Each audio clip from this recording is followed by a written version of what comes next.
السلام علیکم ناظرین، میں محمد عارف اشرف تمام دیکھنے والوں کو میری طرف سے السلام علیکم۔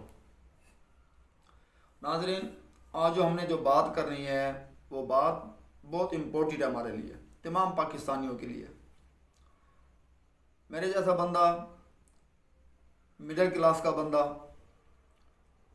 جب دیکھتا ہے ملکی حالات اور جب اس کے کرندوں کو دیکھتے ہیں ہم کہ اتنے بڑے بڑے عہدوں پہ بیٹھے ہوئے ہیں اور اتنی بڑی بڑی باتیں کرتے ہیں اور اتنے ان کے اندر آکڑ ہے، اتنے شاہی محل ان لوگوں کے ہیں، اتنی ان کی زندگی جو ہے وہ ایسی ہے جیسے ان لوگوں نے مرنا نہیں ہے۔ کلمہ پڑھنے والا بندہ یہ سوچ لے کہ میں نے سدا اسی دنیا میں رہنا ہے، تو مجھے سمجھ نہیں آتی کہ اس نے کلمہ کیوں پڑھا۔ اور ہم مڈل کلاس کے لوگ جب کسی کے ایک 10 روپے کھا لیں تو یقین کرو کہ ہمارے دل کو سکون نہیں ملتا۔ ہم لوگ یہ چیز سوچتے ہیں کہ یار ہم نے اس کا حق کھایا ہے اور ہم نے آج نہیں کل مر جانا ہے، اور ہم نے کس طریقے سے اپنے اللہ کو جا کے یہ جواب دیں گے کہ میں نے کسی کا ایک 10 روپے کھائے تھے، یا میں روٹی کھا رہا ہوں اور میں یہ دیکھ رہا ہوں کہ ایک میرے مڈل کلاس کا آدمی بھوکا بیٹھا ہوا ہے۔ یقین کرو، اللہ گواہ ہے کہ اندر روٹی نہیں جاتی۔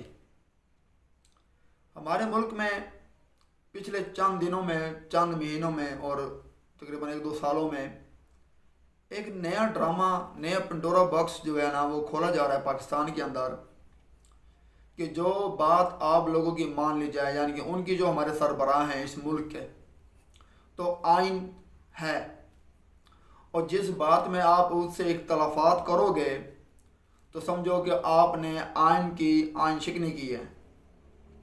ہم قانون کی ضد میں آ جائیں گے، ہمارے گھروں میں پولیس آ جائے گی، نہ وہ چادر نہ چار دیواری کا وہ تقدس بھول جاتے ہیں، اور ان سے جب پوچھا جاتا ہے کہ بھائی آپ یہ کیا کر رہے ہو، تو وہ بولتے ہیں ہمیں اوپر سے آرڈر آیا ہے۔ بھائی اوپر کا مطلب تو یہی ہوتا ہے کہ ہم نعوذ باللہ کہ جیسے ہمیں اللہ کا آرڈر آیا ہو یا وہی نازل ہوئی ہے کہ اس گھر میں گھس جاؤ، یہاں نعوذ باللہ کوئی ایسا بندہ اور ایسا مشرک رہتا ہے جس کی وجہ سے اس ملک کو یا امت مسلمہ کو کوئی پریشانی ہے، یا نعوذ باللہ یہ کوئی ایسا کام کرنے والا ہے جس کی وجہ سے ہمارے جو ہیں پاکستانی لوگ پریشان ہوئیں گے۔ اوپر کا آرڈر کا مطلب یہ نہیں ہوتا کہ تم کسی کی بہن کی، کسی کی ماؤں کی، کیونکہ رات کو تم جب رات کے 2-3 بجے کسی کے گھر میں انٹر ہوتے ہو تو کسی کو کیا پتہ کہ ظالم لوگ اندر آ رہے ہیں اور ہم جو ہیں دوپٹہ پہن کے سوئیں، یا ہم جو ہے نا اپنے جسم کو ڈھانپ کے سوئیں۔ اب اتنا آپ لوگوں نے اتنا خوف پیدا کیا اس قوم پاکستان کے اندر کہ پاکستانی قوم جو ہے نا حیران و پریشان رہ گئی ہے، اور یہ ان کے خلاف یہ چیزیں کی گئی ہیں جو اس ملک میں اپنا نام رکھتے ہیں۔ یہ تو ان کے ساتھ یہ ہو رہا ہے، اور ہم جیسے مڈل کلاس ایک سگنل توڑ دیں، یا ہم لوگوں نے اپنی جیب میں موٹر سائیکل کی کاپی نہیں رکھی تو ہمیں اسی ٹائم 1000-1500 کا 500 کا چلان کر دیا جاتا ہے۔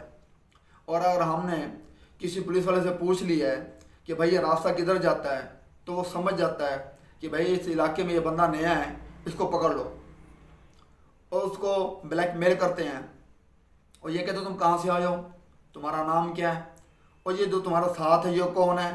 ہم اس کو بولیں گے کہ یہ ہماری بہن ہے، یا یہ بولیں گے یہ ہماری بیوی ہے، تو بولیں گے اچھا ثبوت کیا ہے، آپ مجھے یہ بتائیں، کیا نکاح نامہ جیب میں لے کے پھرے ہم، یا اپنی بہن کا جو بے فرم ہے اس کو لے کے پھرے ہم، یا ہم اپنے بچوں کو موٹر سائیکل پہ لے کے جا رہے ہیں، کیا ان کی ڈیٹ آف برتھ جو ہے وہ کسی گورنمنٹ سیل سے لے کے پھر نکلے باہر۔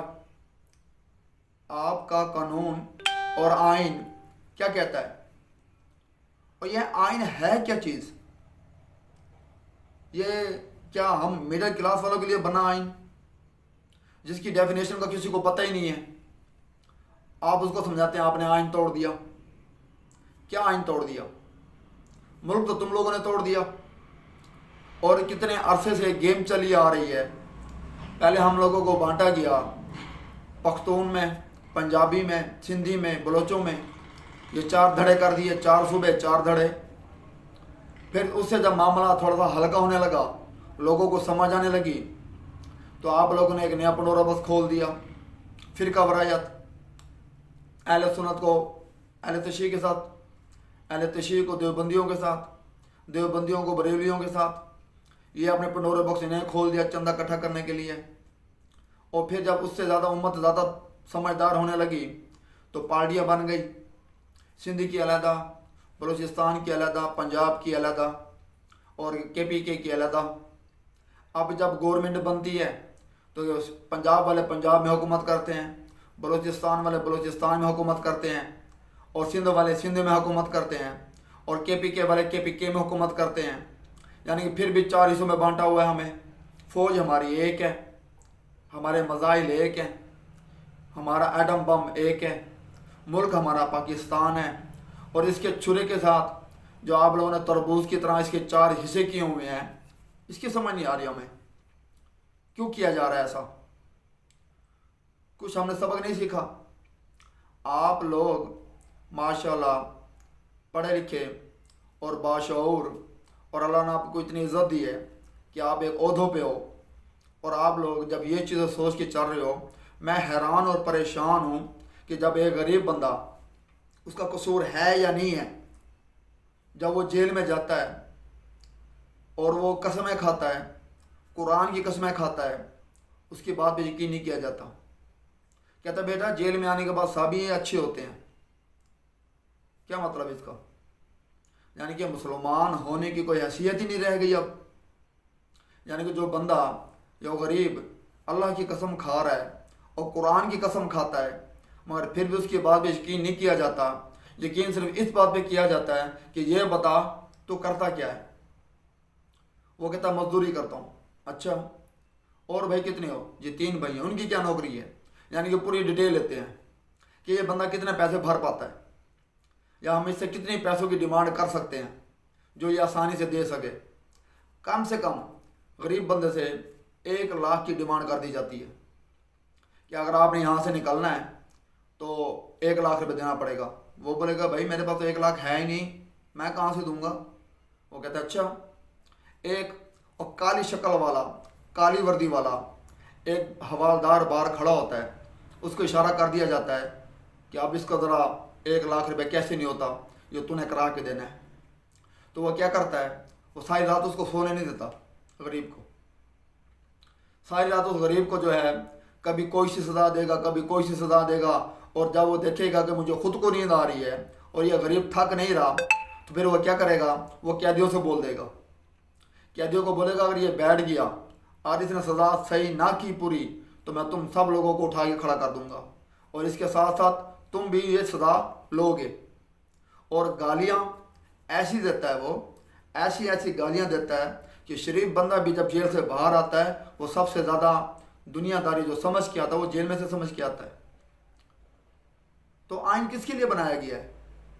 دنیا کو دکھانے کے لیے، یا ہمیں پھنسانے کے لیے، یا ہمیں بلیک میل کرنے کے لیے؟ آئین ہے کیا؟ اس کی ڈیفینیشن آج تک ہمیں کسی سیاستدان نے بتایا نہیں ہے کہ کون کون سا آئین ہم پہ کون کون سے جو ہیں جرم جو عائد ہوتے ہیں. کیونکہ ہم پاکستان میں پیدا ہوئے ہیں نا، ٹیکس بھی ہم دے رہے ہیں، ہمارے بچے سکول جا نہیں رہے. آپ لوگوں کے بچے ماشاءاللہ اعلیٰ سے اعلیٰ سکول میں جا رہے ہیں، وہاں تو ہماری اپروج نہیں ہے، وہاں تو ہمیں نوکری بھی نہیں ملتی جہاں آپ لوگوں کے بچے تعلیم حاصل کرتے ہیں. تو ہمیں آپ یہ مہربانی کریں، ہمیں یہ بتا دیں کہ آئین ہے کیا، آئین کا مطلب کیا ہے. آپ کو پتہ ہے یا نہیں ہے، یا آپ صرف آپ ہمیں بتانا چاہ رہے ہو؟ تو میرے بھائیوں، خدا کا واسطہ ہے کہ اس امت مسلمہ کو نہیں توڑو، اس پاکستانی قوم کو نہیں توڑو، نہیں تو تم بھی کسی عہدے کے قابل نہیں رہو گے. اللہ تعالیٰ سے دعا ہے کہ اللہ تعالیٰ آپ کو عقل دے، جیسے عہدہ دی ہے اللہ تعالیٰ آپ کو عقل بھی دے. اور تمام مسلمان بہن بھائیوں سے یہ گزارش ہے کہ وہ دنیا میں رہ کے اللہ کی عبادت کریں، نماز پڑھیں، اور اللہ کو دعا مانگیں کہ اللہ تعالیٰ ان ظالموں سے ہمیں نجات دے. اللہ نے